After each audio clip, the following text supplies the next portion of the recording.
Halo, Assalamualaikum warahmatullahi wabarakatuh. Bertemu lagi di video Profita Institute. Di video kali ini, kembali lagi saya akan ngajak ngobrol salah satu sahabat saya, mantan pekerja migran Indonesia di Hong Kong. Saya nggak tahu udah kemana aja beliau, nanti kita tanya bareng-bareng. Eh, Beliau sekarang sudah pulang ke Indonesia, sudah purna dari PMI, dan beliau mendirikan komunitas namanya Ponorogo Nabung Saham. Dan komunitas ini keren, karena sudah bisa mengundang Pak Niki Huga dan segala macam, banyak tokoh-tokoh yang diundang oleh Mbak Rohani Atin. Kita kenal langsung, namanya Mbak Rohani Atin. Mbak Rohani, monggo memperkenalkan diri Mbak Rohani. Oke, terima kasih waktunya Pak Bud. Oke, Assalamualaikum buat Waalaikumsalam semuanya. warahmatullahi wabarakatuh. Ya, perkenalkan nama saya Rohani Atin, saya biasa dipanggil Mbak Atin. Mbak Atin. Rohani itu nama almarhum bapak saya, jadi nama asli Oh, saya Atin, itu oh Rodi Atin. gitu. Tapi biasa dipanggil Atin dan saya menggunakan menyematkan nama bapak. Saya merasa sejak menyematkan nama almarhum bapak itu jadi kayak seperti hoki dan Oke, latih gitu. Jadi wah, ya, sip. jadi Mantap. orang lebih banyak mengenal saya dengan sebutan Rohani Atin. Oh Oke, gitu. sebelumnya saya sekarang tinggal di Ponorogo. Eh, Dulu saya pernah menjadi PMI, Pekerja Migran Indonesia, 2 tahun di KSA, Oh di Kingdom KSA. of ya, Kingdom of Saudi Arabia, dua Itu tahun. kalau nggak salah cerita Mbak Atin waktu di KSA itu, saya baca di Facebooknya Mbak Atin, itu saya jadi inget salah satu buku yang ditulis oleh Fabio, judulnya Kedai Hmm, 1001 Mimpi. Betapa jahiliyahnya di sana, itu makanya saya jadi inget. 2 tahun di Arab Saudi, Mbak, di KSA, Mbak. iya, cukup 2 tahun saja dan semoga Itu Mbak, tidak Mbak, akan. maaf, maaf. Ini konfirmasi ya, di luar Hmm, topik ya. oke. Itu bener yang ditulis di buku Mbak Hani, baca buku itu nggak? Kedai 1001 Mimpi itu. Kebetulan nggak baca Pak, tapi saya merasa bahwa apa yang ditulis di buku itu sudah pasti benar. Sudah Itu pasti benar. soalnya itu betapa ngerinya perlakuannya, betapa joroknya cara hidupnya, sampai disebutkan. Saya ada satu yang saya ingat ini, nanti nggak tahu ini saya edit apa enggak ya. Tapi di situ tuh ada kalau hari Jumat tuh hari libur tuh. Jadi mereka itu kalau makan tuh harus satu keluarga gitu kan, pakai apa namanya, pakai ruangannya ditutup pakai korden gitu kan. Itu mereka melakukan tindakan-tindakan yang yang ya boleh kita bilang asusila lah gitu kan. Makanya gila saya bilang. Oke, oke. Terus Kalau untuk hmm, kalau untuk seperti itu mungkin mungkin saya belum pernah mengalami. Tapi kalau untuk karakter orang sana itu memang sangat-sangat jauh sekali dengan karakter kita, Pak. Jadi memang itu hal yang mendasar yang membedakan antara negara Timur Tengah dengan negara Asia Timur gitu. oh gitu Jadi ya. memang karakter mereka tuh keras, terus apa ya, beringasan gitu. Terus apa ya, saya merasa tidak menemukan norma-norma Islami yang sebelumnya itu ada di angan saya dengan negara tersebut gitu Oh loh. iya, sama Di luar berarti sama. ekspektasi gitu loh, Pak. Sama Fabio itu sama. Ada kata-kata seperti Iya, itu juga. di Oke, luar di luar ekspektasi gitu loh. terus 2 tahun dari KSA terus kemana, Mbak? 2 tahun dari KSA itu tahun 2010, terus pulang tahun 2002. Terus saya pulang di 2010 Indonesia ke 2002 toh? 2010, Pulang Indonesia 2010, 2010 sampai 2012. 2012. Tadi berarti Terus 2022. 2002. ya, terus saya pulang ke Indonesia di rumah sekitar 2 tahun. Akhirnya tahun 2014 saya 14. pergi lagi menjadi PMI di Hong Kong. Dari Hong Kong. 2014. Sampai Terus akhirnya ya 2020. 2019 akhir. Akhir. Sebenarnya 2020 kontraknya, cuma kita kan bisa pulang lebih awal 2 minggu sebelum kontrak. Jadi 2019 akhir saya sudah pulang. Jadi 6 tahun di Hong Kong dan 2 tahun di Saudi. Gitu ceritanya, Pak. Oke, terus ngomongin saham nih. Mbak Rohani Atin kenal saham pertama di mana, bagaimana ceritanya? Monggo. Oke. Jadi awal mula saya mengenal saham itu dari hobi saya membaca buku. Oke. Awalnya begitu. Terus bukunya itu buku apa ya? Buku fiksi gitu loh, buku fiksi tapi Terelie. iya, kamu sudah bisa menebak. Jadi di buku fiksi itu bukan pure fiksi, bukan, tapi ditulis itu secara seolah-olah autobiografi gitu, seolah-olah autobiografi di mana di cerita itu menceritakan tentang tokoh seorang wanita, bagaimana super powernya seorang wanita itu yang bernama Sri Ningsih gitu. Bagaimana beliau itu jatuh bangun dari mulai dia kecil sampai dia pokoknya penuh liku-liku, dan akhirnya dalam cerita itu ya, dalam cerita tersebut itu beliau mampu mendirikan sebuah perusahaan gitu kan. Terus karena ada banyak pengkhianatan di sekitarnya dia, akhirnya beliau memutuskan bahwa perusahaan itu ditinggalkan begitu saja. Tapi dengan persyaratan bahwa perusahaan tersebut dia memiliki 0, berapa sekian persen gitu sahamnya. Jadi dia menjual murah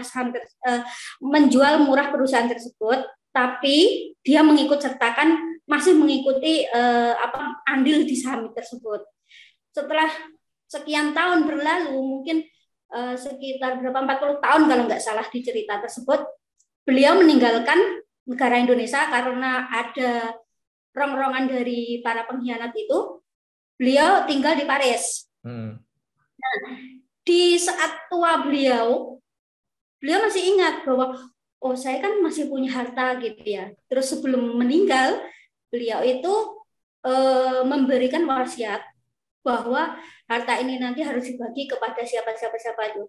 Terus akhirnya ada seorang pengacara yang diutus untuk mencari sisi silsilah dari si Ibu Sri Ningsih tadi, terus mencari keluarganya. Akhirnya ketemu dan itu super fantastis, Pak. Dan setelah saya masuk ke dunia saham ini, baru saya ketahui bahwa alur cerita yang diceritakan di situ itu seolah-olah Terelie itu menggunakan owner dari sebuah perusahaan terkemuka saat ini, gitu. Yang saat ini sahamnya bisa kita miliki, gitu loh.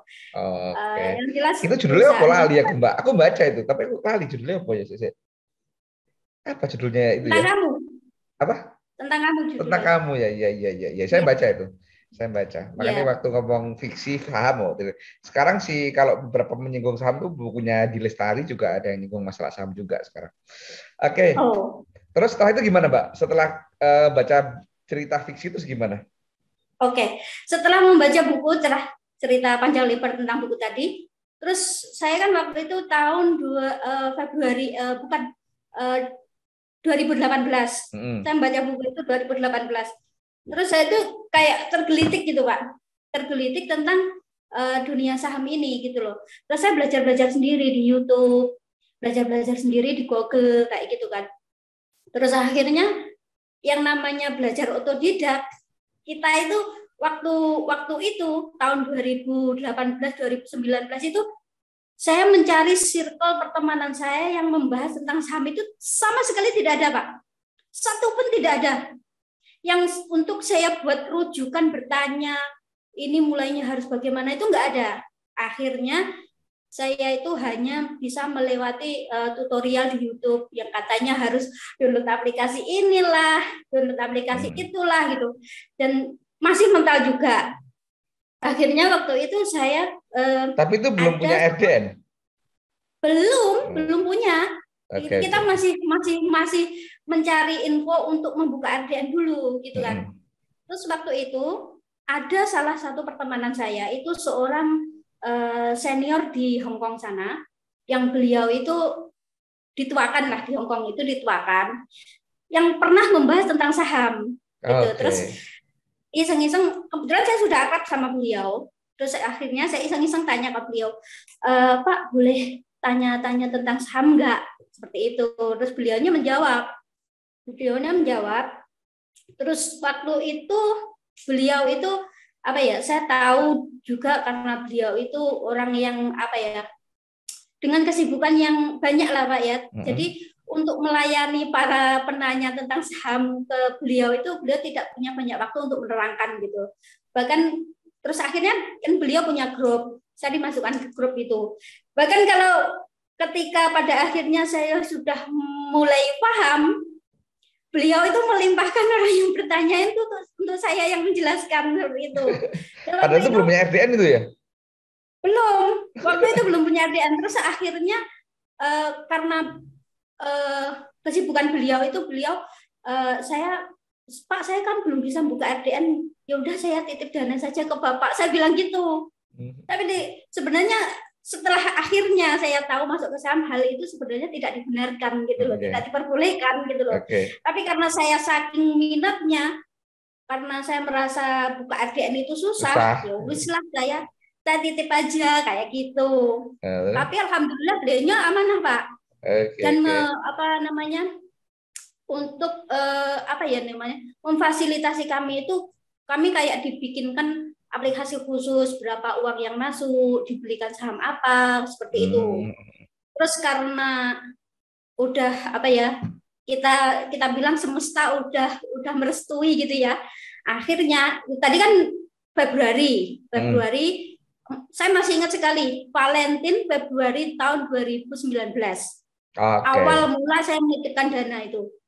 Terus di bulan selanjutnya, bulan Maret, alhamdulillah karena semesta merestui itu, ada pihak IDX Pusat yang mengadakan sosisialisasi saham di Hong Kong sana. Tentang seminar saham di Hong Kong sana yang waktu itu didatangkan oleh Bapak Niki Hogan, selaku Direktur IDX, ya, selaku IDX 2015, 2018, sama pihak ketua ISP, Aldo, investor saham pemula. Iya, investor saham pemula. Sama juga waktu itu sekuritasnya BNI Sekuritas. Nah, waktu itu saya merasa, wah ini wadah yang tepat buat saya, gitu. Waktu itu akhirnya saya nekat datang ke acara itu. Padahal waktu itu saya memang nggak libur. Bukan waktu libur saya, karena saya memang tidak libur hari Sabtu, hari Minggu. Saya ngeyel sama majikan, saya minta ya libur sekali ini aja, saya mau datang ke seminar gitu. Akhirnya sama majikan diperbolehkan, dan di acara seminar itulah kami difasilitasi bagi yang punya EKTP, difasilitasi untuk dibukakan rekening dana nasabah. Sejak saat itu akhirnya saya mengenal saham, dan sampai bulan November ya Pak, kemarin Pak Pur datang ke Hong Kong, saya juga harus menyempatkan datang. Kita datang pertama kali itu Juli kalau nggak salah Mbak, yang lagi rame-ramenya itu demo. Juli atau November yang kemarin? Juli yang pertama yang di KCR itu Juli kalau nggak salah. Terus November itu yang pas lagi rame-ramenya, yang lagi perang itu, yang lagi gas air mata itu. Ya. Itu ikut di KCRI Mbak Atin? Ikut yang Pak Pur yang pertama datang itu, ikut saya. Ya pas demo-demo kan? Iya, waktu itu juga sudah demo, tapi yang belum parah. Belum parah. Yang masih pakai kaos hitam, kaos putih gitu kan? Masih pakai kaos hitam, kaos putih gitu kan? Oke, terus setelah kenal saham, buka RDN di BNI Sekuritas, kemudian gimana? Beli saham apa yang pertama kali Mbak yang masih diingat Mbak? Saya masih ingat sekali, saya waktu pertama sekali beli, yang saya beli itu yang titip orang. Jadi ini nggak apa-apa Pak menyebutkan merek? Ya nggak apa-apa silakan. Nggak apa-apa ya. Yang saya titip ke orang itu tadi. Saham apa yang penting kode saham ya, bukan nama orangnya ya? Iya.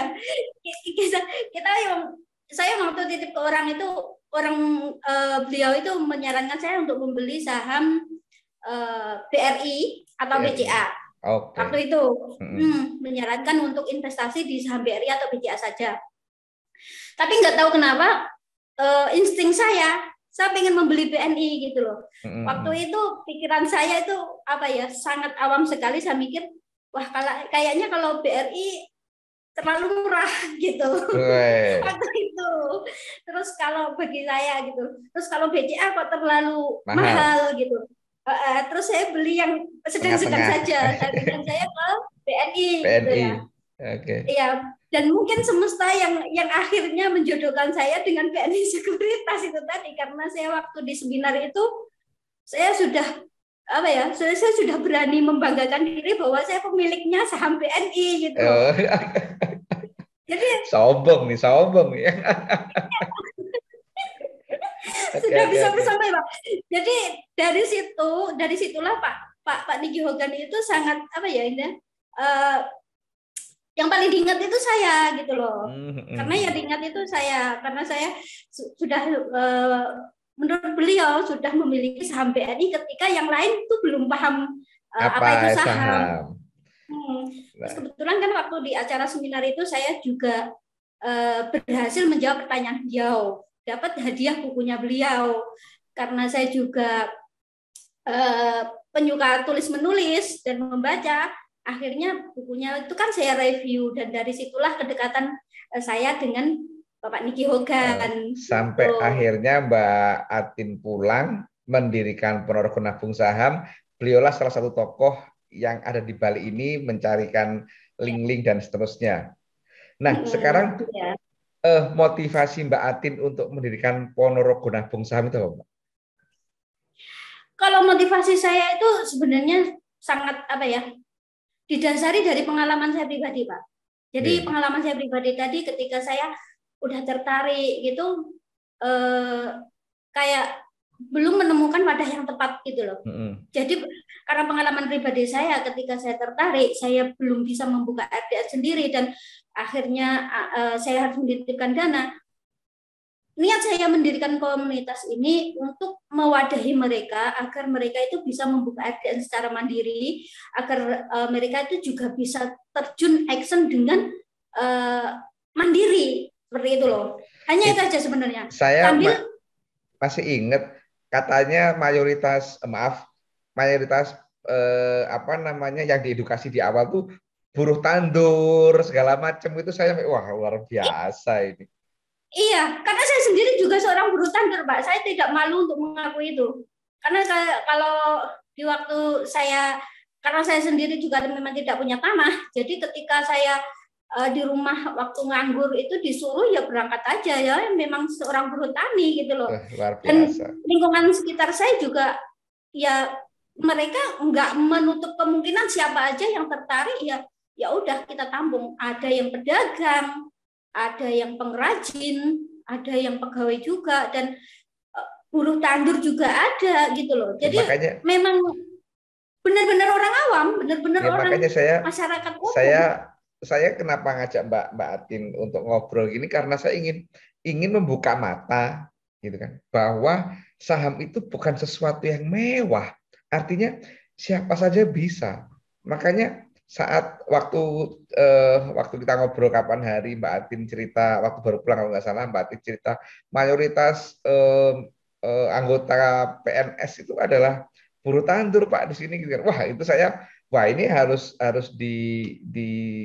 disiarkan gitu kan, harus disampaikan kepada halayak, pada masyarakat umum bahwa saham itu siapa saja bisa gitu kan. Nah, sekarang setelah sekian lama Mbak Atin di saham, suka dukanya atau kesannya gimana, Mbak?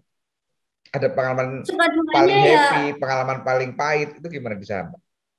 Kalau saya merasa banyak pengalaman manisnya sih, Pak, daripada pengalaman pahitnya gitu ya. Kalau soal misalnya saham kita terpuruk, itu bagi saya sudah suatu hal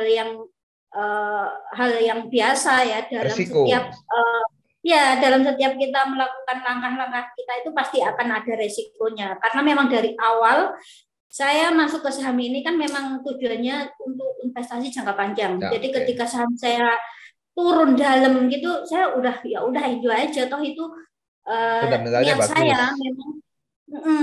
niat saya memang untuk nanti masa depan anak-anak saya. Dan ketika tadi cerita yang pertama yang saya titip saham tadi, yang pertama itu kan saya beli BNI, Pak. Tapi ketika saya sudah bisa membuka RDA sendiri, saham yang saya beli adalah Telkomsel. Dan sampai saat ini saya masih memegang sahamnya. Dari yang awalnya minus, Pak, minus 35%, alhamdulillah sekarang sudah bisa floating profit 20%. udah ngerti floating profit, katakannya floating sekarang gitu kan. Karena udah ngerti, gitu. Potensi profit, maksudnya ada Oke, potensi profitnya. oke, Mbak Tin, setelah Mbak Tin mengalami sendiri, paham tentang saham, sudah banyak bergelut dengan orang-orang, maaf sekali lagi maaf, golongan-golongan orang dalam tanda kutip rakyat jelata. Pesan Mbak Tin untuk masyarakat khususnya teman-teman PMI, karena kenapa ini saya bilang khusus PMI, karena PMI itu punya fenomena, ada beberapa fenomena yang saya tahu berdasarkan cerita. Yang pertama adalah PMI itu banyak menjadi korban investasi bodong. Iya. Waktu saya di KJR itu ada yang cerita masalah semut rangrang, saya masih ingat banget. Iya. Sampai saya bilang, Mbak, udah kalau udah masih bisa tarik. Gitu. Tapi itu ini Pak apa namanya sampai sekarang masih baik. Iya, sekarang baik saya bilang, tapi nggak tahu siapa yang nanya itu saya lupa gitu kan. Itu pertama itu. Yang kedua adalah banyak apa namanya PMI itu punya duit, punya modal, ngumpulin modal, pulang ke Indonesia habis untuk barang konsumtif.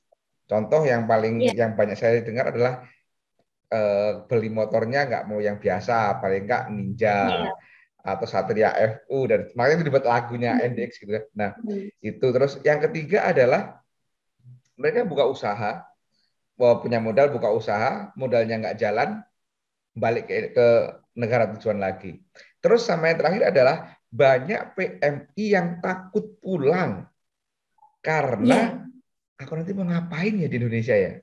Nah, ini kenapa tadi saya sebut kenapa pesan untuk teman-teman PMI gimana Mbak kalau Mbak Atin Mbak dan masyarakat biasa yang selalu merasa rakyat jelata ya gitu kan.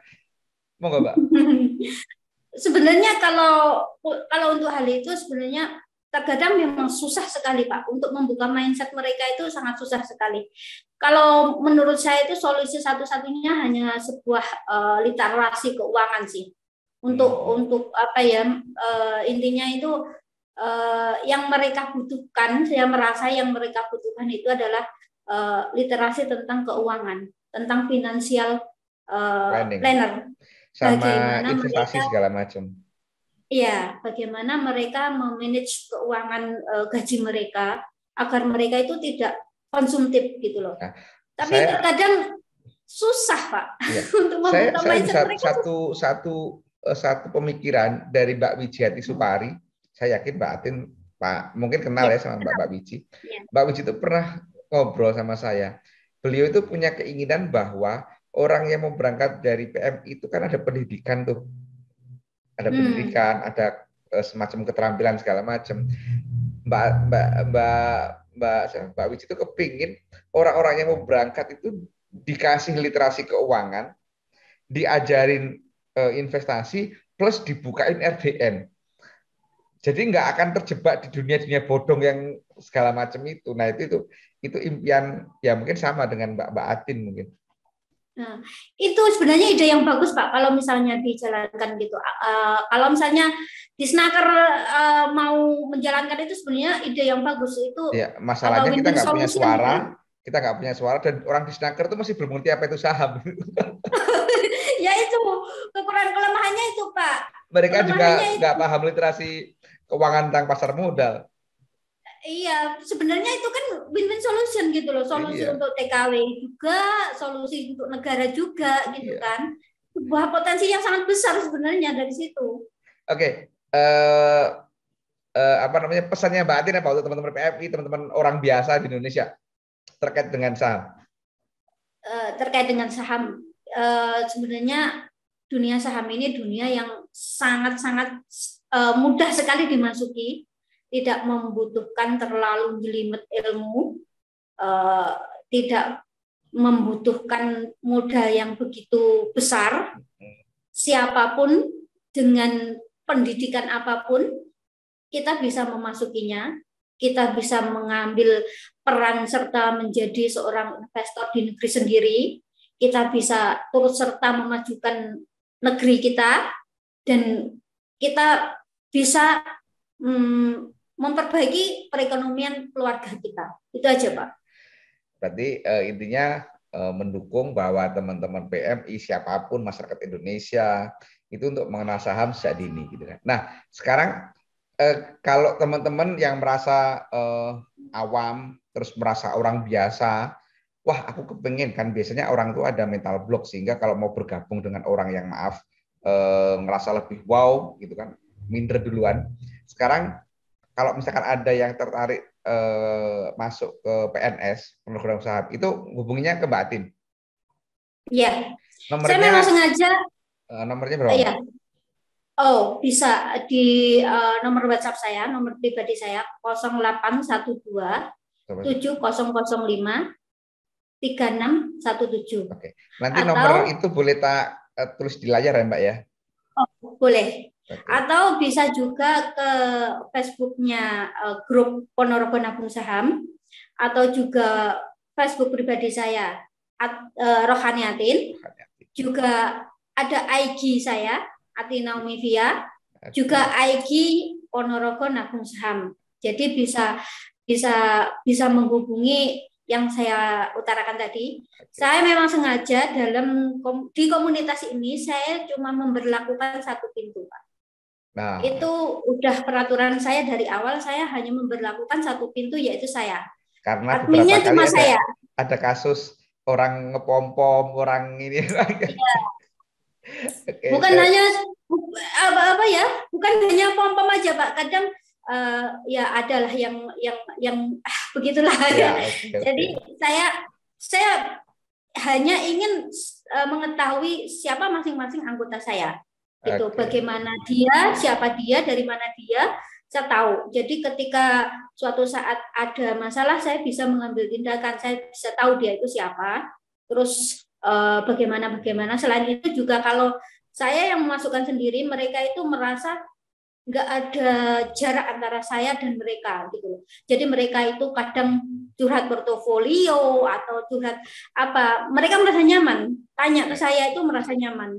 Hanya itu tujuan saya. Jadi memang sengaja ketika ada gonjang-ganjing di grup itu langsung saya tutup komen dari semua peserta. Jadi karena adminnya cuma saya, jadi mereka semua nggak bisa masuk gitu. Jadi kalau ada gonjang-ganjing gitu, saya omelin dulu, saya bikin gini peraturan begini, jangan begini, saya tutup. Saya buka nanti jam 12 atau jam 8 malam gitu. Terkadang saya tutup dulu grupnya. Biar semua udah berapa, baca. Mbak, sekarang anggotanya PNS, Mbak? Belum begitu banyak sih, Pak. Sebenarnya cuma 100 lebih lah, 140 kalau nggak salah. Iya, tapi saya berharap PNS semakin besar, artinya semakin Amin. banyak mengedukasi masyarakat Indonesia untuk berusaha dengan benar. Karena saya yakin Mbak Atin objektif gitu kan, rasional, bukan tipikal orang-orang yang apa ya, yang punya kepentingan, menjual mimpi gitu kan, karena kan banyak di luar sana yang seperti itu. Oke, terima kasih Mbak Atin ngobrol-ngobrolnya, karena kita dibatasi durasi juga gitu kan. Kalau kelamaan nanti pada bosen, nanti kapan-kapan deh kita ngobrol lagi, bahas saham atau bahas apa kayak. Dan kemarin kita mau ngadain event siang tapi diundur ya. Di cancel, Pak, karena terkait surat menyurat. Terkait surat menyurat dan juga terkait kondisi gitu. Jadi ya kita cancel lah sampai nanti, nggak tahu bisa dalam waktu dekat atau mungkin kita cancel sampai tidak waktu yang belum bisa ditentukan. Kita belum tahu. Nanti tidak apa-apa, Mbak Atin sehat-sehat. Saya yakin edukasi yang bukan Mbak Atin bermanfaat. Semoga menjadi investasi di masa kehidupan mendatang. Kan gitu kan. Oke. Terima kasih Mbak Atin semua. Assalamualaikum. Waalaikumsalam warahmatullahi wabarakatuh. Terima kasih atas waktunya dan penghargaan dan penghormatannya atas undangan ini, Pak Bor. Terima kasih. Terima kasih.